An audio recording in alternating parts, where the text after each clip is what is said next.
Welcome, and thank you for joining me to discuss my research proposal. My name is Melise Eriksson, and my topic is communicating the trauma narrative. Does empathy have a moderating effect on vicarious post-traumatic stress and post-traumatic growth outcomes?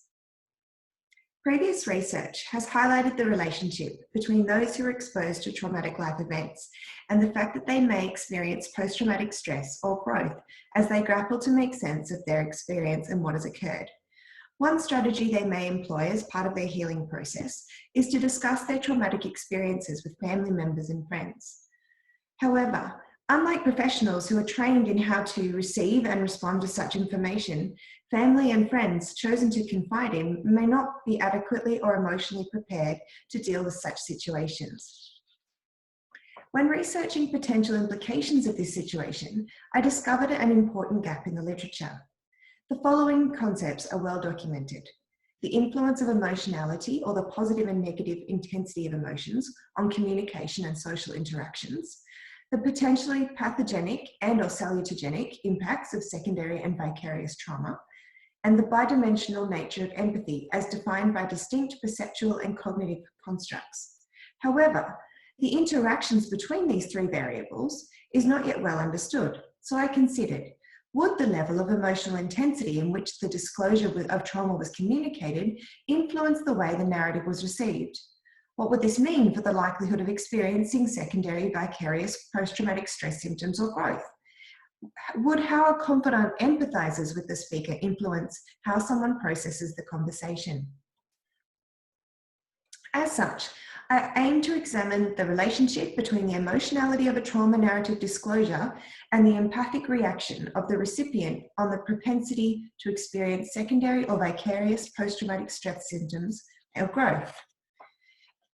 I will focus on the emotionality, specifically emotional intensity, of the narrator's communication when detailing their experience, and investigate whether stress or growth outcomes are moderated by the empathic traits of those they confide in. The hypotheses I propose are as such.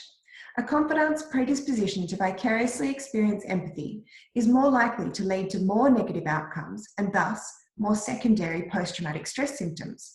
A confidant's predisposition to experience empathy by intuitively understanding the speaker's emotions, the more likely that individual will be to experience positive outcomes or post-traumatic growth, and that the emotionality or emotional intensity of the communication will influence the reception of the trauma narrative and the resultant post-traumatic stress symptoms or growth experienced by the confidant.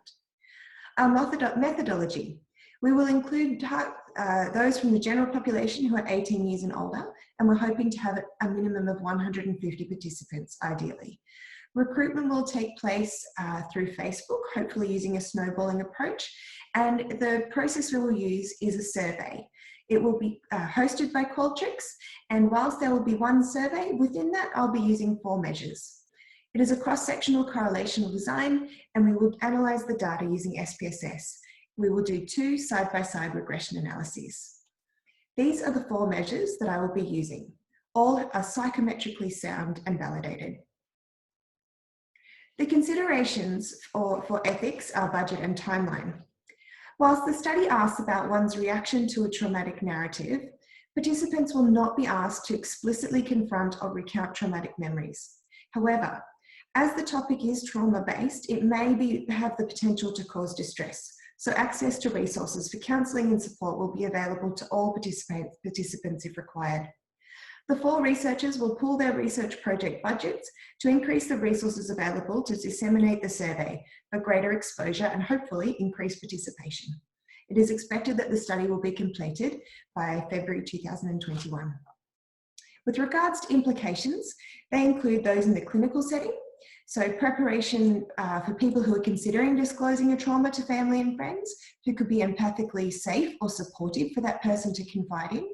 For psychologists or similar professions, could it be used to help identify burnout or compassion fatigue as they are repeatedly exposed to trauma narratives? And with regards to education in the wider population, how do we discuss and share trauma? What's the impact on the person you're speaking to? And are they the most appropriate person? Thank you for considering my proposal. Please see my references attached.